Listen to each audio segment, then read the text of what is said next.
Queridos, hoje eu estou encerrando uma série de mensagens que eu venho pregando no livro do profeta Ezequiel, no capítulo 37 de Ezequiel, e o tema é Uma Nação a se Restaurar. Esse texto vai falar agora de qual é a mensagem de Deus a respeito da restauração do seu povo que se encontra na Babilônia, submetidos ali a um domínio cruel, duro, rígido, e como que Deus vai fazer em relação às suas promessas, tudo aquilo que Deus havia já garantido ao seu povo.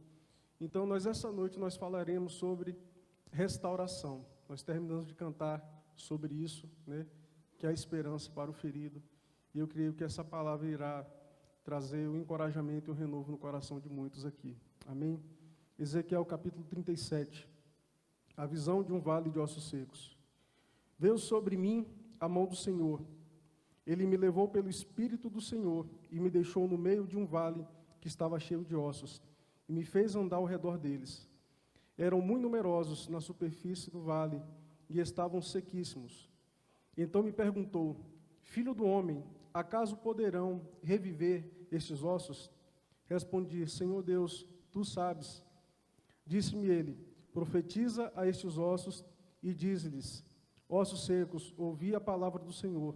Assim diz o Senhor Deus a estes ossos: eis que farei entrar o Espírito em vós, e vivereis. Porei tendões sobre vós, farei crescer carne sobre vós estenderei pele, e porei em vós o Espírito, e vivereis, e sabereis que eu sou o Senhor. Então profetizei segundo me fora ordenado. Enquanto eu profetizava, houve um ruído, um barulho de ossos que se batiam contra ossos e se juntavam, cada osso ao seu osso. Olhei, e eis que havia tendões sobre eles, e cresceram as carnes, e se estendeu a pele sobre eles, mas não havia neles o Espírito. Então ele me disse: profetiza ao Espírito, profetiza ao Filho do Homem, e dize-lhe: assim diz o Senhor Deus: vem dos quatro ventos o Espírito, e sopra sobre estes mortos, para que vivam. Profetizei como ele me ordenara, e o Espírito entrou neles, e viveram e se puseram em pé, um exército sobremodo numeroso. Então me disse: filho do homem, estes ossos são toda a casa de Israel. Eis que dizem: os nossos ossos se secaram, e pereceu a nossa esperança. Estamos de todo exterminados. Portanto, profetiza e diz-lhes: assim diz o Senhor Deus: eis que abrirei a vossa sepultura, e vos farei sair dela, o povo meu, e vos trarei a terra de Israel. Sabereis que eu sou o Senhor, quando eu abrir a vossa sepultura, e vos fizer sair dela, ó povo meu. Porei em vós o meu espírito, e vivereis, e vos estabelecerei na vossa própria terra. Então sabereis que eu sou o Senhor, diz isto, e o fiz, diz o Senhor. Amém. Queridos, falar de cativeiro babilônico é falar do pecado de Israel. Um povo que não conseguiu cumprir a sua parte de guardar, de zelar pela lei, e foram parar no exílio babilônico. No dia 31, o pastor Renato pregou aqui em Lamentações, falando um pouco sobre isso. Os 3 profetas durante o cativeiro: Daniel, que ele vai parar na Babilônia na primeira leva, e Daniel é aquele que prega na corte, ele está servindo diretamente a corte do rei. Na segunda leva, o profeta Ezequiel é levado e ele não vai para a corte, ele fica entre os exilados no campo de trabalho forçado, e ele é chamado para profetizar justamente no ano em que ele deveria começar o seu sacerdócio. E ele é usado ali por Deus como profeta para trazer mensagem a Jerusalém. E nesse mesmo período, Deus levanta também Jeremias, que é conhecido como profeta chorão, não por ser um homem de personalidade fragilizada, mas porque Jeremias viu coisas terríveis. Jeremias viu mães matando seus próprios filhos para se alimentarem. Tamanha era a desgraça do povo de Deus durante o cativeiro.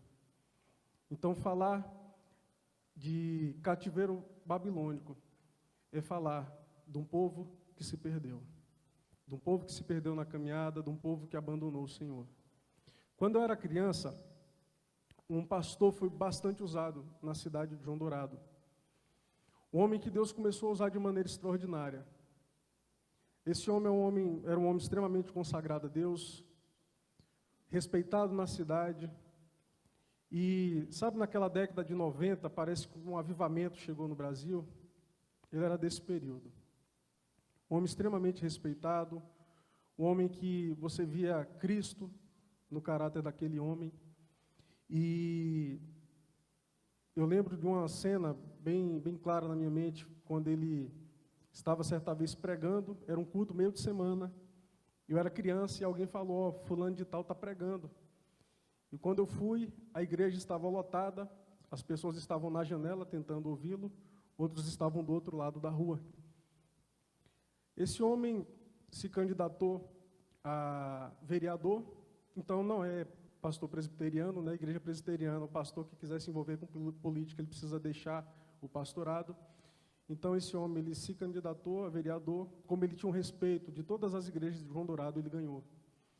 Mas infelizmente, os assédios daquele ambiente o corromperam.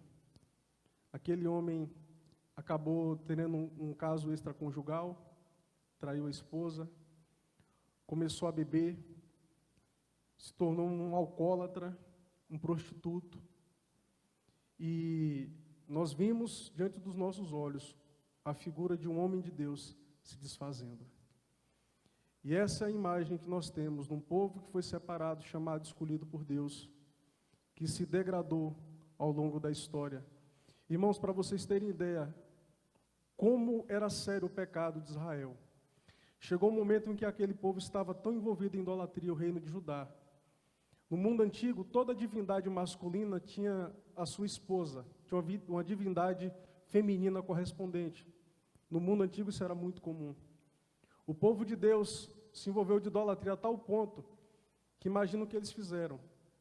Eles colocaram dentro do templo de Jerusalém a imagem da deusa Áshera. Eles diziam que era a esposa de Yahvé.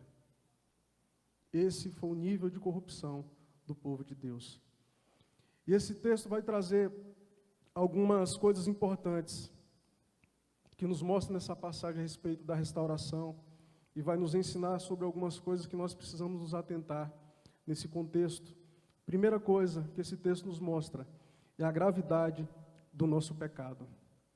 Primeira coisa que esse texto nos mostra é a gravidade do nosso pecado. O capítulo começa dizendo que Deus pegou Ezequiel pela mão e o levou a uma visão. E era um vale de ossos secos. Só que o foco não era o vale. O foco era o que estava no vale. Ossos secos. E olha só a descrição que Ezequiel faz dessa visão. O verso 2. E me fez andar ao redor deles. Eram muito numerosos na superfície do vale e estavam sequíssimos. Aqui já traz algumas informações importantes. Primeira coisa que esse texto diz é que a quantidade de ossos nesse vale eram muito numerosos. Era muito osso naquele vale. E quando a gente fala de vale, não imagina num lugarzinho estreito da largura dessa igreja. Imagina uma Avenida Brasil. Brasil Norte a Brasil Sul. Largo, entre vales. Esse lugar estava coberto de ossos. Ou seja, a morte reinava naquele lugar. Irmãos, o pecado é algo sério. O pecado tem o potencial, o poder de destruir não só a vida de um indivíduo, mas tem um potencial horrendo de destruir famílias, de destruir igrejas, de destruir cidades. Igrejas fecham por conta de pecados. Igrejas deixam de existir. E o pecado é algo sério. Às vezes a gente ignora o poder destrutivo do pecado. O pecado pode começar da frieza do coração do pai de família que deveria estar governando a sua casa, que deveria estar sendo sacerdote do seu lar. A sua frieza passa para sua esposa, eles não leem mais a Bíblia, eles não oram mais, passam para os seus filhos. Daqui a pouco contamina o seu vizinho, para o qual ele ligava para ir para o culto. Isso se reflete na vida da igreja, e igrejas morrem dessa forma. A Europa, berço da Reforma Protestante, onde a mente intelectual da teologia frutificou de maneira extraordinária no século XVI. Hoje é uma região pós-cristã. Os Estados Unidos, que cresceu com forte influência do puritanismo inglês, os primeiros ingleses que chegam ali na América para começar uma sociedade. Eles conseguiram desenvolver uma sociedade extraordinária. As maiores universidades do mundo, elas nasceram como faculdade de teologia. Oxford, Princeton, desculpe a pronúncia, viu, gente? Harvard, Yale. Gente, a quantidade de faculdades, de universidades americanas que nasceram do trabalho de cristãos é inumerável. Mas a teologia liberal, a teologia que relativiza a palavra de Deus, matou o evangelho nos Estados Unidos. E hoje os Estados Unidos é o símbolo de uma nação que se corrompeu. Então, queridos, aqui esse texto já nos mostra o poder destrutivo do pecado. Não era meia dúzia de ossos, eram muitos ossos.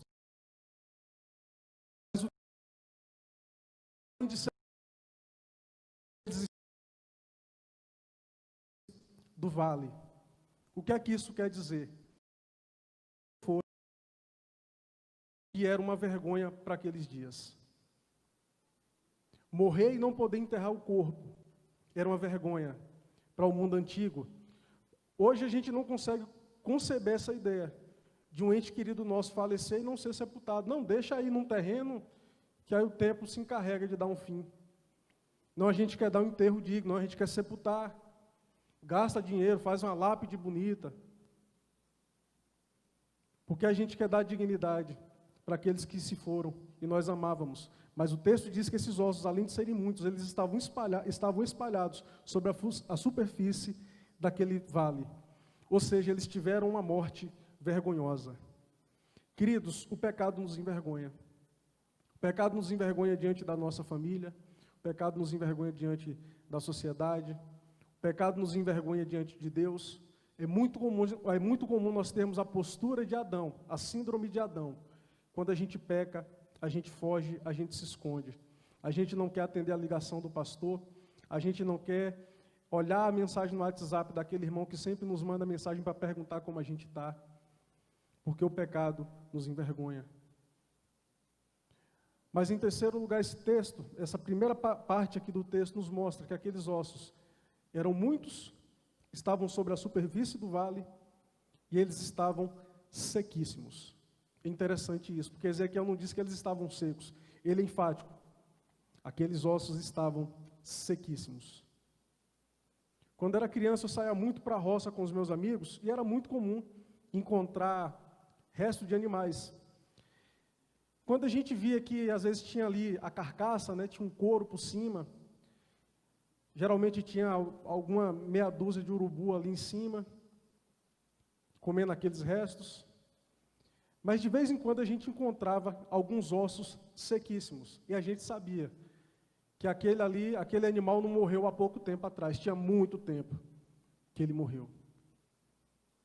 Então, isso já é indicativo de que aquela morte se estava imperando sobre aquelas pessoas há muito tempo. Eles não estavam secos, eles estavam sequíssimos. Eles morreram há muito tempo atrás. E minha pergunta é: será que nós estamos sequíssimos? Será que a nossa relação com Deus já se desgastou há muito tempo atrás? Que a gente não ora, a gente não lê a Bíblia, o pecado entrou, tomou conta. E essa é a descrição, essa é a cena horrorosa que Ezequiel vê. Um vale coberto de ossos, expostos que não foram enterrados e que estavam sequíssimos. E a gente sabe de quem se trata esses ossos. O povo de Deus havia se desviado e morrido espiritualmente há muito tempo atrás. E a pergunta que eu faço é: será que nós estamos morrendo espiritualmente? Será que isso já não aconteceu? Será que a nossa vida já não reflete isso? E esse texto mostra de forma muito forte o poder destrutivo do pecado, a gravidade do nosso pecado. Ele nos mata, ele contamina aqueles que estão ao nosso lado, e ele pode se estender para a nossa família e causar um grande estrago. O povo de Deus havia se desviado porque a liderança perdeu o foco. Os reis se corromperam, junto com os reis, os sacerdotes, os anciãos, e aquilo foi descendo a pirâmide e afetou toda uma sociedade. Mas, em segundo lugar, esse texto também nos mostra não só a gravidade do nosso pecado, mas a necessidade da palavra e do Espírito. Esse texto nos mostra a necessidade da palavra e do Espírito. Depois de mostrar aquilo para Ezequiel, Deus fala: Ezequiel, profetiza. Profetiza esses ossos.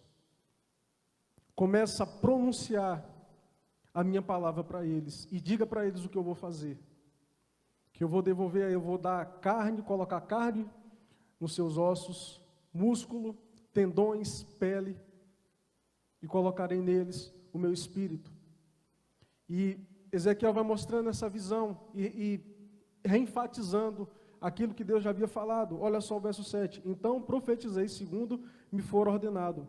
Enquanto eu profetizava, houve um ruído, um barulho de ossos que batiam contra ossos e se ajuntavam cada osso ao seu osso. Gente, imagina um chocalho no vale, osso batendo de tudo quanto é lado, se juntando, cada osso ao seu osso. E depois vem tendões, músculos, pele, e começa ali uma regeneração. Mas o texto diz que enquanto Ezequiel profetizava, enquanto a palavra estava sendo pregada, aquilo começava a acontecer. Irmãos, ao longo da história, todo o avivamento que aconteceu na história se deu por meio da pregação fiel das Escrituras. Se existe chance para nós, se existe salvação para nós, é por meio da pregação fiel do Evangelho. Não há outro caminho.